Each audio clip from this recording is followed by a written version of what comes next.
ఈరోజు మన చందమామ కథల్లో బేతాళ కథల్లో భాగంగా ముగ్గురు వర్తకుల కథ అనే కథ విందాం. కథ వినే ముందు నాదొక చిన్న రిక్వెస్ట్. మీరు గనక మా ఛానల్ని మొదటిసారి చూస్తున్నట్లయితే ప్లీజ్ తప్పకుండా సబ్స్క్రైబ్ చేయండి. ఇక కథలోకి వద్దాం.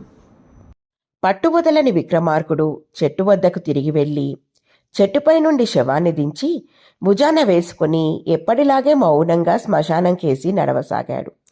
అప్పుడు శవంలోని బేతాళుడు, రాజా, ఈ అర్ధరాత్రి వేళ అతి భయావహమైన ఈ శ్మశానంలో నువ్వు పడుతున్న శ్రమ చూస్తుంటే నాకొక అనుమానం కలుగుతున్నది. నువ్వు సాధించనున్న మహత్కార్యంలో పాలు పంచుకునేందుకు ఎవరో ఒక మిత్రుడు ఉండి ఉండాలి. అలా కానప్పుడు నువ్వు ఒంటరిగా ఇన్ని కష్టాలను సహించడం సాధ్యపడదు. అయితే కార్యసాధన తర్వాత నువ్వు నీ మిత్రుడికిచ్చిన మాట నిలుపుకోగలవా? మనిషి బుద్ధి చంచలం అన్నది కాదనరాని సత్యం. ఇందుకు ఉదాహరణగా ముగ్గురు వర్తకుల కథ చెబుతాను, శ్రమ తెలియకుండా విను అంటూ ఇలా చెప్పసాగాడు. అతి ప్రాచీనమైన ప్రతిష్టానపురంలో జయేంద్రుడు, సోమేంద్రుడు, శివదాసు అనే ముగ్గురు వర్తకులు ఉండేవారు. వాళ్ళు ముగ్గురు దాదాపు సమవయస్కులు. ఒకరినొకరు బావా అని పిలుచుకునేవాళ్ళు. వర్తక పనుల మీద పరాయి ప్రాంతాలకు వెళ్ళవలసి వచ్చినప్పుడు ముగ్గురు కలిసి వెళుతూ ఉండేవాళ్ళు. ఒకసారి వాళ్ళు ఎంతో ప్రసిద్ధి చెందిన ప్రతిష్టానపురపు వజ్రపు గనులలో దొరికిన వజ్రాలను కొని సింహపురం అనే నగరానికి బయలుదేరారు. అయితే 2 నెలల తర్వాత శివదాసు లేకుండా జయేంద్రుడు, సోమేంద్రుడు మాత్రమే ప్రతిష్టానపురానికి తిరిగి వచ్చారు. వాళ్ళు దీనవదనాలతో శివదాసు ఇంటికి పోయి అతడి భార్యతో తాము తిరుగు ప్రయాణంలో ఒక రాత్రివేళ ఒకానొక అడవిలో విశ్రమించవలసి వచ్చిందని, ఆ సమయంలో పులి ఒకటి శివదాసును నోట కరుచుకుని పారిపోయిందని చెప్పారు.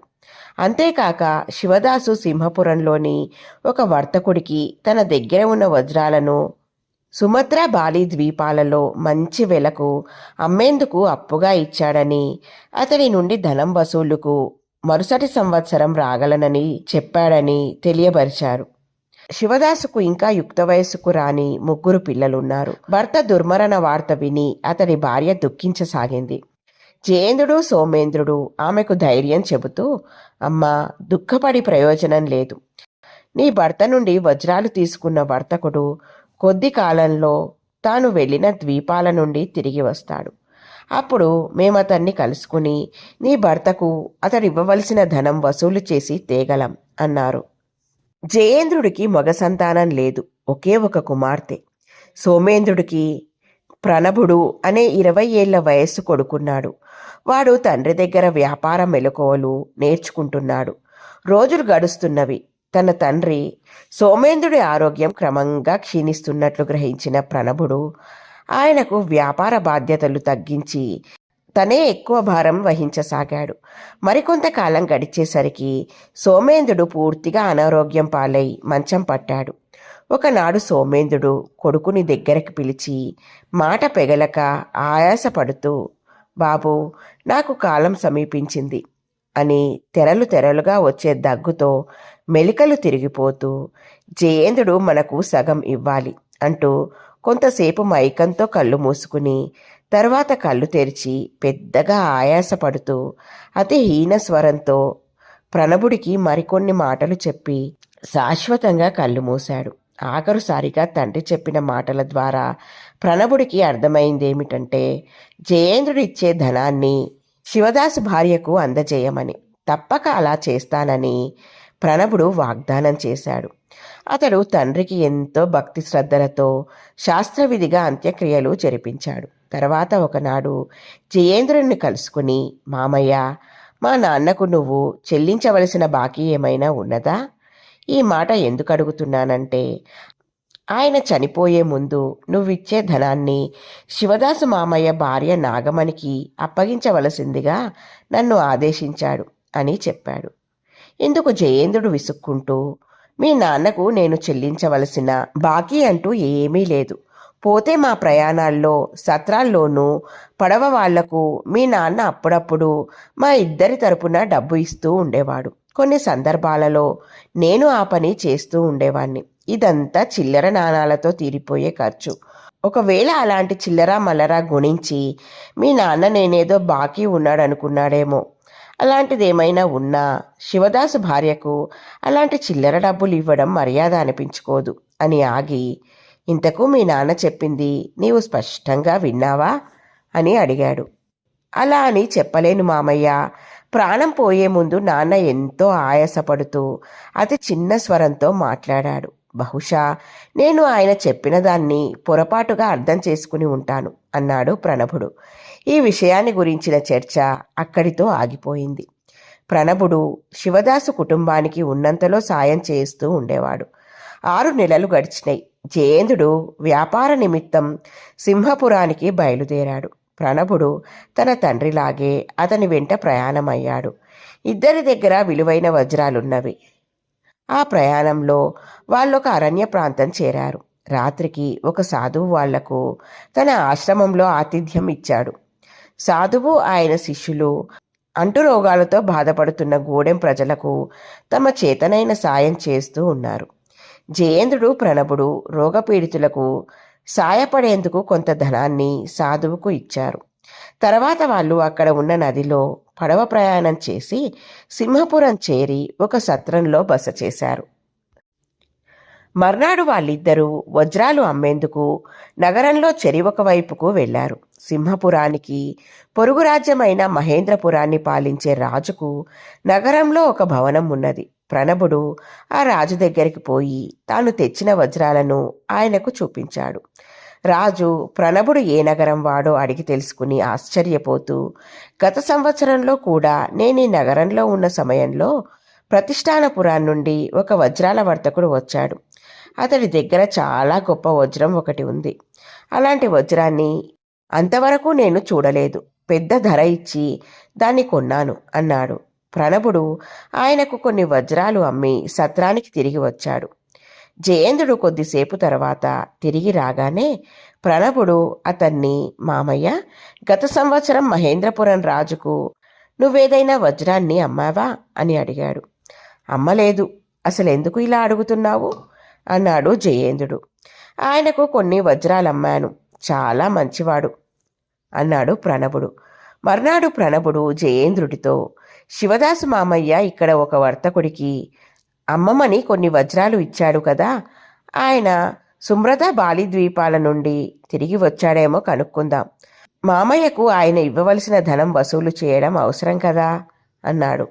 అందుకు జయేంద్రుడు, ఆయన్ని గురించి వాకప్ చేశాను. ఆ ద్వీపాల్లో ఆయన బాగా నష్టపోయాడని చెబుతున్నారు. బహుశా తిరిగి రాకనే పోవచ్చు. శివదాసు ఆయనను నమ్మి వజ్రాలు ఇయ్యవలసింది కాదు అని జవాబిచ్చాడు. 10 రోజుల తరువాత ఇద్దరూ తిరుగు ప్రయాణమై అరణ్యంలోని సాధువు ఆశ్రమాన్ని చేరారు. మర్నాడు జయేంద్రుడు ప్రణబుడితో, ఈ ప్రాంతాల శిథిలావస్థలో ఉన్న దేవాలయం ఒకటున్నది. లోగడ వచ్చినప్పుడు మొక్కుకున్నాను. ఆ మొక్కుబడి చెల్లించాలి. అందుకు ఒంటరిగా పాదచారినై పోవలసి ఉన్నది అని చెప్పి బయలుదేరాడు. ప్రణబుడికి ఈ మొక్కుబడి విషయం కొంత ఆశ్చర్యం కలిగించింది. అతడు రహస్యంగా జయేంద్రుణ్ణి అనుసరించాడు. జయేంద్రుడు ఒక రాళ్లమిట్ట దగ్గరకు పోయి అక్కడ ఒక గుంటకు అడ్డుగా ఉన్న రాతిని పక్కకు లాగుతూనే పెద్దగా అరిచి కింద పడిపోయాడు. వెంటనే పెద్ద సర్పం ఒకటి పడగ విప్పి బుసలు కొడుతూ దాపులనున్న రాళ్ల చాటుకు వెళ్ళిపోయింది. జయేంద్రుడు బాధతో గిలగిలా కొట్టుకుంటూ దాహం దాహం అని కేక పెట్టాడు. ప్రణబుడు అక్కడ రాళ్లలో మధ్య ఉన్న చెలమలలోంచి ఆకుదొప్పలో నీరు తీసుకుపోయి అతడికి ఇచ్చాడు. జయేంద్రుడు నీరు తాగాడు. అతడి కళ్ళు మూతలు పడిపోతున్నవి. గొంతు పెగలడం లేదు. ఆ స్థితిలోనే అతడు ప్రణబుడితో, బాబు, ఈ మహాపాపి చావబోతున్నాడు. ఆ గుంటలో ధనం ఉన్నది, దాన్ని తీసుకో అని ఆయాసపడుతూ కొంచెం ఆగి, నా బాధల్లా పెళ్ళీడుకొచ్చిన నా కూతురు గురించి, ఈ ధనం ధనం అని ఆ పైన ఇక మాట్లాడలేకపోయాడు. ప్రణబుడు జయేంద్రుడి 2 చేతులు గట్టిగా పట్టుకుని, మామయ్య, నువ్వేం బెంగపడకు.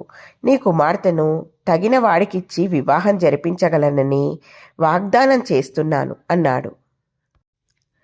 ఆ మాటలు విన్న జయేంద్రుడి ముఖంలో ఒక్క క్షణకాలం సంతోషం కనిపించింది. ఆ మరుక్షణాన అతడు మరణించాడు. ప్రణబుడు ఆశ్రమానికి తిరిగి వచ్చి సాధువుకు జయేంద్రుడి దుర్మరణం గురించి చెప్పాడు. సాధువు తన శిష్యుల చేత అతడికప్పటికప్పుడు అంత్యక్రియలు జరిపించాడు. ప్రణబుడు సాధువుకు రాళ్లమిట్ట వద్ద ఉన్న ధనం సంగతి చెప్పి, స్వామి, దాన్ని తమకు తోచిన విధంగా ధర్మకార్యాలకు వినియోగించండి అని కోరాడు. తర్వాత అతడు జయేంద్రుడి ధనం ఇతర వస్తువులతో ప్రతిష్టానపురానికి తిరిగి వచ్చి వాటిని అతడి కుటుంబానికి అప్పగించాడు. శివదాసు భార్యకు తను వర్తకంలో గడించిన లాభంలో సగం ఇచ్చి జరిగింది వివరించాడు. కొన్నాళ్ళు ఆగి ప్రణబుడు ఒక బంధువు ద్వారా జయేంద్రుడి భార్యకు తాను ఆమె కుమార్తెను వివాహం ఆడేందుకు ఇష్టపడుతున్నట్లు చెప్పించాడు. ఇది విని జయేంద్రుడి భార్య పరమానందం చెందింది. 1 సంవత్సరం తర్వాత జయేంద్రుడి కుమార్తెతో ప్రణబుడి వివాహం జరిగిపోయింది. అతడు తన వ్యాపారాన్ని కొనసాగిస్తూ ఎంతో ధనం గడించాడు. బేతాళుడు ఈ కథ చెప్పి, రాజా, ప్రణబుడి ప్రవర్తన శంకించదగినదిగా లేదా? జయేంద్రుడు పాతిపెట్టిన ధనాన్ని ప్రణబుడు అతని కుటుంబానికి ఎందుకు ఇవ్వలేదు? తాను వ్యాపారంలో సంపాదించిన ధనంలో సగం శివదాసు భార్యకు ఎందుకు ఇచ్చాడు? ఈ సందేహానికి సమాధానం తెలిసి కూడా చెప్పకపోయావో నీ తల పగిలిపోతుంది అన్నాడు.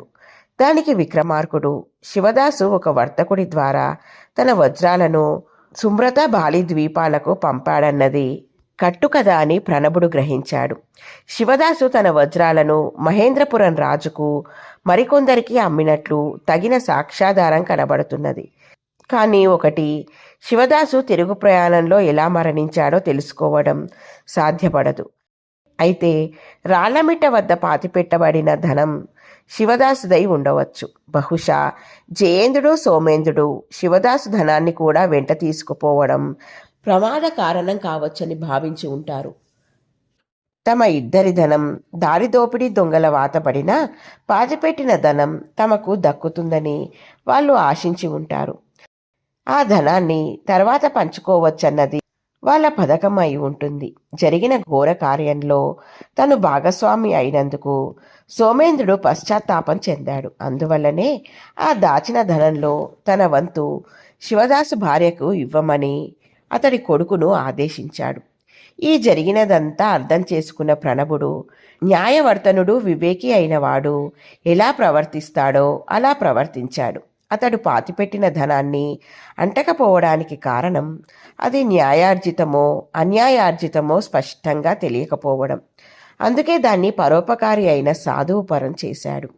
అదే సమయంలో తన తండ్రి కోరిన విధంగా శివదాసు భార్యకు తన ధనంలో భాగం ఇచ్చాడు. మరణ సమయంలో జయేంద్రుడికి ఇచ్చిన వాగ్దానాన్ని నిలుపుకునేందుకు అతడు ఆయన కుమార్తెను వివాహం ఆడాడు. ఇదంతా తరచి చూస్తే ప్రణబుడు అసామాన్యమైన నీతిమంతుడు, ధర్మగుణం గల యువకుడని తెలుస్తుంది అన్నాడు. రాజుకు ఈ విధంగా మౌనభంగం కలగగానే బేతాళుడు శవంతో సహా మాయమై తిరిగి చెట్టెక్కాడు. ఇలా ఉంది ఫ్రెండ్స్ ఈ కథ. బాగుంది కదూ? నచ్చిందా? అయితే లైక్ చేయండి. మీ బంధువులకు, స్నేహితులకు ఈ కథలను షేర్ చేయండి. మరిన్ని మంచి మంచి కథల కోసం మా ఛానల్ను తప్పకుండా సబ్స్క్రైబ్ చేయండి. మరొక మంచి కథతో మళ్ళీ కలుద్దాం. ఉంటాను మరి.